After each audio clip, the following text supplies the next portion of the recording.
Baltimore owns both the NFL's number one rushing offense and rushing defense in the league. Get this. They have rushed for 211 yards per game. They have allowed 60 rushing yards per game. That is a juicy little discrepancy. The Ravens are plus 754 in rushing differential this year, second highest ever to the 1984 Bears, who had 4 better yards, plus 758 through 5 games into a season. You're going back to the 1970 merger.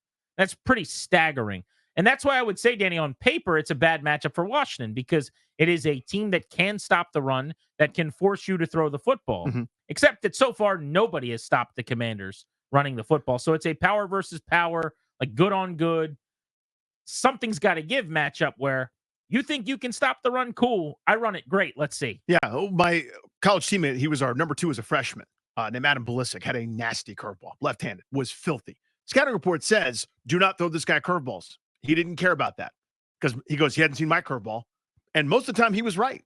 So, like, I wonder if Washington has that same viewpoint where they go, they stopped the Raiders. They stopped, I don't know, you pick your middling rush offense. Yeah, Cincinnati, who's here to throw it. They didn't stop us. They didn't see our looks. The only wrench I'll throw into this is maybe no Brian Robinson, who again today didn't practice and who is listed as a game time decision. Did not play in the second half, although supposedly did not have a setback. I told you, though, in the locker room, he was in a bad foul mood. He was annoyed. And he just looked salty and just didn't want to talk. I thought it was because they didn't play him in the second half and he was healthy. I guess it's possible it's because he just didn't feel right. Yeah, this thing is nagging maybe. Yeah, it's Who ongoing. Knows? They have said he's a game time decision. My guess is he plays and that he's just not 100% or isn't going to be 4 quarters of Brian Robinson, kind of like we saw last week. But regardless, if he's not there, it is a big loss because you still have a lot of talent with Eckler and the way McNichols has run, he's been very good. But that's your battering ram. That is your thumper that kind of softens everything up, yeah. And he is proven to be really, really important. But they have the number one rushing tailback in the NFL in Derrick Henry, 572 yards, 6 a pop. They have the number 8 rusher in the league and their quarterback, Lamar Jackson. So both sides of the ball. Run game is kind of king for the Ravens, and it's why this matchup's so fun, because it's what the Commanders have done so well. The question for you guys, is Washington going to be able to stop the Ravens running game enough to win this game? Shane's in D.C. What's up, Shane? What's going on, Commander? What's up, Grant? How y'all doing today? Happy Friday. What's up, brother? The answer is hell no. No. I mean, look, Derrick Henry is, like you said, he is a different kind of running back. I mean, he's bigger than most of your defensive ends and linebackers, and he can run. And plus, you got the Lamar Jackson. No, I don't think so. But here's the thing, though. They're not seeing our running game like we have with Daniels.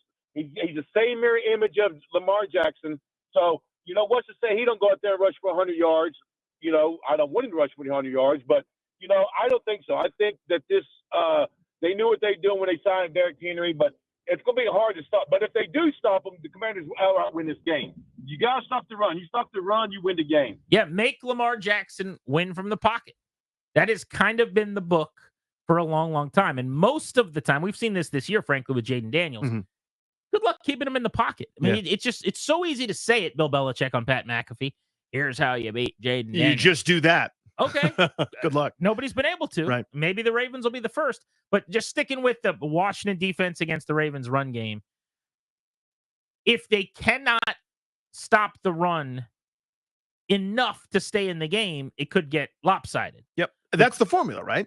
The question is, are they going to be able to affect Baltimore's running game enough to win this thing? I don't think the defense can.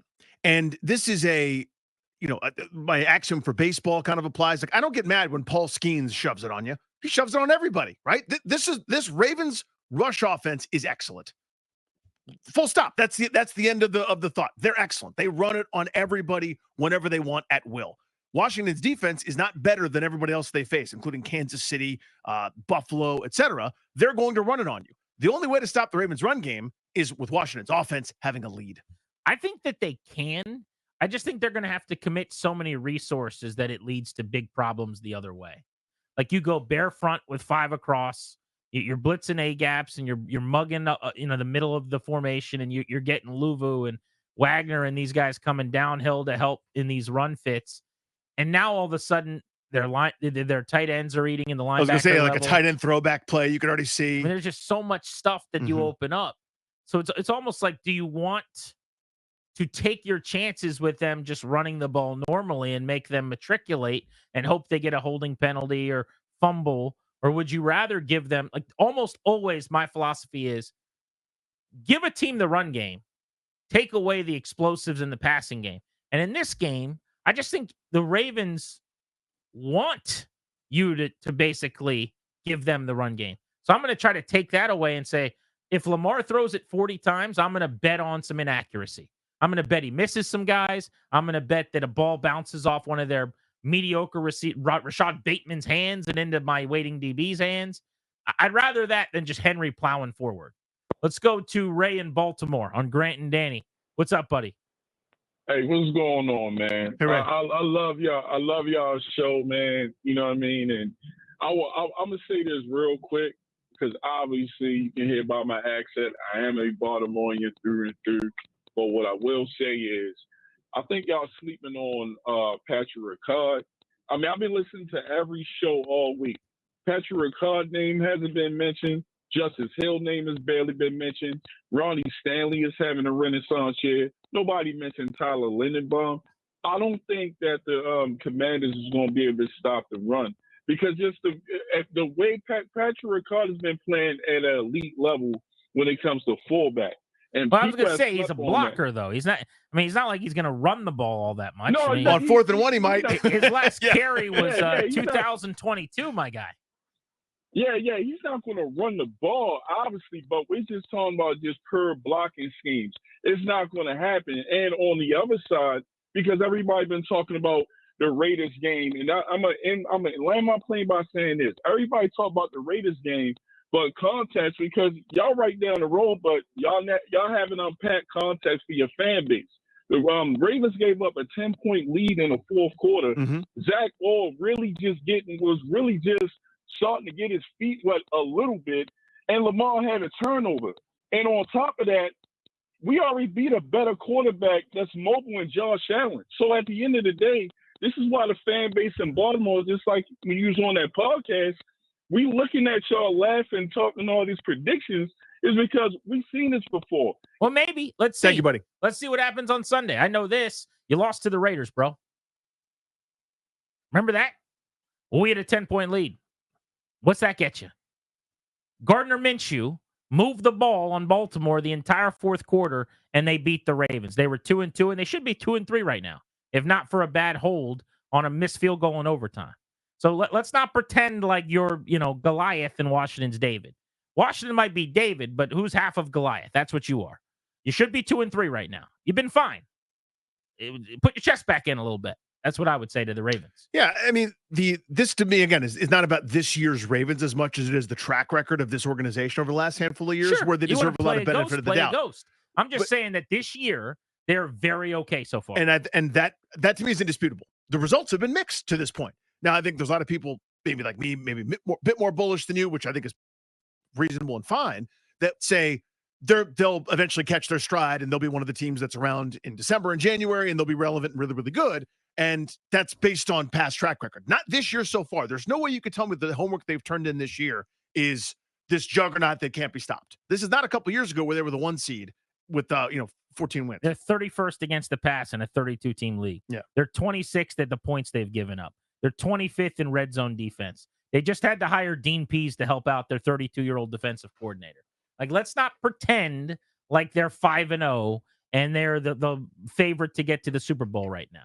I'm not crowning Washington, but you shouldn't crown Baltimore either necessarily. But if you want me to shout out Patrick Ricard, I got nothing but love for him. He's one of the best blocking fullbacks in the league. He looks like me if I was 6 foot. He's just a big, fat fullback who he hunts, man. Literally just wants to go helmet to helmet in the hole with a linebacker. It doesn't seem like a lot of fun to play defense against that guy. No. I guarantee that guy weighs 315. You know what I mean? Like, He is just a big... You'll know him. You may not know what he looks like. You'll see it. Just look for the fat guy who's the lead blocker who's beating people up. Is that lineman lost? Why is he lining up there? Let's go to Trav in Calvert on G&D. What's up, Trav? Hey, what's up, G&D? I'm so glad I got to answer after radio. I've been hearing nothing but Baltimore fans talk smack all day. Well, see, I got a little. You can tell I got a little irritable there. Don't call a DC radio show on Friday and try to sun me.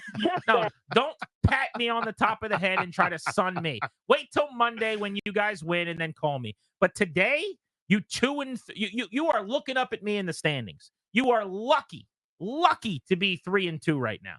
Lucky. Go ahead, Grant. Don't sun me on a Friday. Bunch of Jags that lost to the Raiders. Your quarterback turns the ball over all the time. When he improves a little bit, he'll be Jaden Daniels. Call me then. Anyway. Exactly. Trav, exactly. Go ahead. All right. So I was telling Ryan, I already think that we're going to hold them to like one. I said 115, but then when I heard the stats you gave out, I'll say like 150. We'll hold them to, and I think that'll be enough. Because we already beat the Bengals. They barely beat the Bengals. They only beat them because they muffed the freaking field goal kick.